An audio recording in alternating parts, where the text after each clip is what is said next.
हिंदी दिवस की शुभकामनाएं। सारे जो विजेता प्रतिभागी यहाँ पे अभी प्राइज जिनको मिला उनको भी बधाई।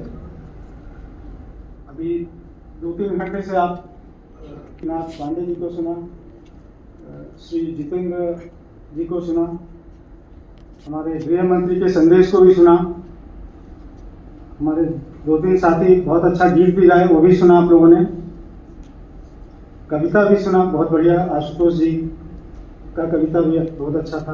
बाकी सारे लोगों का प्रस्तुति बहुत ही अच्छा था। तो अभी तक करीब सब कुछ बोला जा चुका है, तो दोहराने लायक कुछ बचा नहीं है या बोलने लायक कुछ बचा नहीं है। फिर भी बोलना है तो एक बोलना ही पड़ेगा। तो आज जैसा कि आपको बताया गया, गृह मंत्री के संदेश में ही बताया गया, आगे हमारे माननीय मंत्री जी का भी संदेश था, हमारे डायरेक्टर जनरल जो महानिदेशक है उनका भी संदेश आपने सुना। तो सारे लोगों ने हिंदी के महत्व को बताया, हिंदी का महत्व क्या है। सारे लोगों ने ये भी बताया कि 14 सितंबर 1949 में इसी दिन 14 सितंबर के दिन हिंदी को राजभाषा का दर्जा प्राप्त हुआ। और ये हमारे कॉन्स्टिट्यूएंट असेंबली जो है कॉन्स्टिट्यूशन की, उन्होंने हिंदी को राजभाषा का दर्जा दिया। बहुत डिस्कशन होने के बाद ये फैसला हुआ, क्योंकि उस समय ज़्यादा लोग हिंदी में बात करने वाले या हिंदी जानने वाले लोग ज़्यादा थे। तो राजभाषा का दर्जा ऑफकोर्स हिंदी को दिया गया, लेकिन इसका मतलब ये नहीं है कि बाकी भाषाओं का महत्व कम हो जाता है। हमारे देश में बहुत सारे भाषाएं हैं और सभी का महत्व बराबर है। हर एक भाषा, बांग्ला हो, तमिल हो, उड़िया हो, तेलुगु हो, हर एक भाषा का अपना एक हिस्ट्री है, अपना एक लिटरेचर है, और हर भाषा से हम कुछ ना कुछ सीख सकते हैं। सीखने के लिए बहुत कुछ है। उस हिस्ट्री और लिटरेचर में हम अपने पुराने हिस्ट्री के बारे में बहुत कुछ जान पाते हैं। तो हर भाषा का अपना महत्व है, लेकिन किसी एक भाषा को चुना था और वो भाषा हमारे अपने देश की भाषा होना था, इसलिए हिंदी को चुना गया।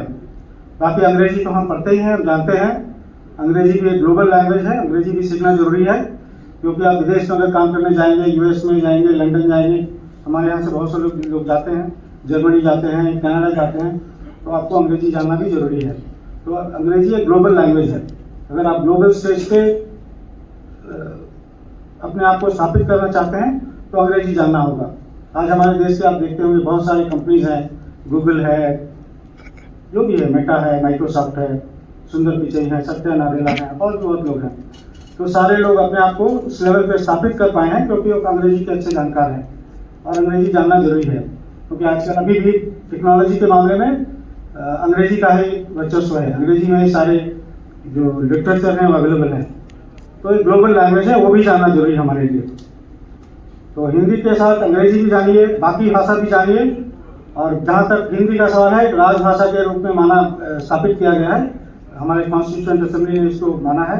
कॉन्स्टिट्यूशन में उसके रिलेटेड प्रोविजंस भी हैं। हमारे directive principles of state policy में सरकार को ये डायरेक्शंस भी हैं कि हिंदी को बढ़ावा दिया जाए, और उसी क्रम में आप ये सब हिंदी दिवस, हिंदी पखवाड़ा और बाकी जो हिंदी के मीटिंग्स वगैरह होते हैं हमारे मंत्रालय लेवल पे, सब कुछ किया जाता है। लेकिन मुझे लगता है सबसे ज़्यादा जरूरी होगा कि हिंदी को, सबसे ज़्यादा बढ़िया होगा कि हिंदी चूंकि एक देश की भाषा है और एक देश की भाषा ही संपर्क भाषा के रूप में आगे बढ़ना चाहिए। बाकी भाषा भी जरूरी है, तो एक देश की भाषा हिंदी। आज हम अंग्रेजी में बात करते हैं जब दूसरे प्रदेशों में जाते हैं, लेकिन हमारी जो देश की जो जनसंख्या है 70% जो है ग्रामीण क्षेत्रों में वास करती है, 20 से 30% लोग अर्बन एरियाज में रहते हैं। तो अंग्रेजी का ज्ञान उन्हीं को है जो अर्बन एरियाज में रहते हैं। जो ग्रामीण क्षेत्र में, रूरल एरियाज में रहते हैं, उनको शायद अंग्रेजी का ज्ञान उतना नहीं है, ना जानते हैं ना समझते हैं। शायद हिंदी थोड़ा बहुत समझ जाते हैं या बोल पाते हैं। तो अंग्रेजी जितना भी हम आगे सीखते हैं अपनी जरूरी के लिए, अपने कामकाज के लिए, एम्प्लॉयमेंट के लिए, वो जरूरी है। बट देश की जो ग्रामीण जनसंख्या है, देश की जो आम जनता है, उनके खातिर, उनके भलाई के लिए एक देश की अपनी एक भाषा जो है वो संपर्क भाषा के रूप में आगे बढ़नी चाहिए। और उसमें मुझे लगता है कि हिंदी एक महत्वपूर्ण रोल प्ले कर सकती है। तो आगे अगर राजभाषा ही सिर्फ ना रहे, सिर्फ कॉन्स्टिट्यूशन के पन्नों में ही ना रहे, और एक संपर्क भाषा के रूप में अगर आगे बढ़े तो ज़्यादा बेहतर होगा। तो क्योंकि आप लोगों का लंच का समय हो रहा है तो मैं ज़्यादा नहीं बोलूँगा। तो अभी एक संदेश मुझे पढ़ने के लिए दिया गया है, उसके साथ ही मैं अपनी बात काम करूँगा। तो हमारे माननीय मंत्री हैं, केंद्रीय श्रम एवं रोजगार मंत्री डॉक्टर मनसुख मांडविया, उनका संदेश है, वो मैं पढ़ूंगा, उसके बाद मैं अपना वक्तव्य खत्म करूंगा। सरकारी कर्मचारियों को हार्दिक शुभकामनाएं। भाषा विचार एवं भाव की अभिव्यक्ति का प्रभावी माध्यम है और भावों के संप्रेषण, विचारों के आदान प्रदान एवं विशाल जनमानस के संबोधन हेतु एक ऐसी भाषा की आवश्यकता होती है जो आम लोगों या अधिकांश लोगों द्वारा बोली समझी जाने वाली भाषा हो। भारतीय संविधान निर्माताओं को इसी तथ्य को ध्यान में रखते हुए हिंदी को राजभाषा का दर्जा दिया एवं संविधान के अनुच्छेद 343 से 351 में राजभाषा संबंधी प्रावधान किए। क्योंकि हिंदी को राजभाषा का दर्जा दिनांक 14 सितंबर 1949 को दिया गया था, अतः प्रत्येक वर्ष दिनांक 14 सितंबर को हिंदी दिवस के रूप में मनाया जाता है।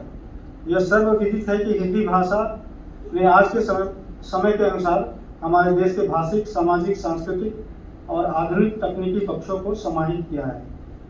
अब यह भाषा मात्र संवाद की भाषा तक ही सीमित नहीं है, बल्कि रोजगार की भाषा भी बन चुकी है। इसका प्रमुख कारण हिंदी का स्वयं को तकनीकी रूप से सक्षम बना लेना और रोजगार सृजित करने वाली भाषा के रूप में विकसित होना है। हिंदी में काज करना बहुत ही आसान एवं सहज है। सरकारी कामकाज में हिंदी का प्रयोग बढ़ाने के लिए यह आवश्यक है कि हम सरल एवं सहज हिंदी का प्रयोग करें।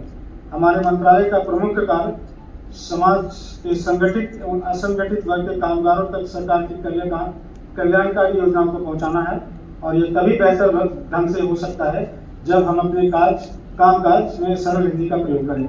मैं आह्वान करता हूं कि आप सभी अपना समस्त प्रशासनिक कार्य राजभाषा हिंदी में ही संपन्न करने हेतु कृत संकल्पित होकर राष्ट्रभाषा हिंदी का गौरव बढ़ाएंगे। पुनः हिंदी दिवस की शुभकामनाएं सहित जय हिंद। धन्यवाद।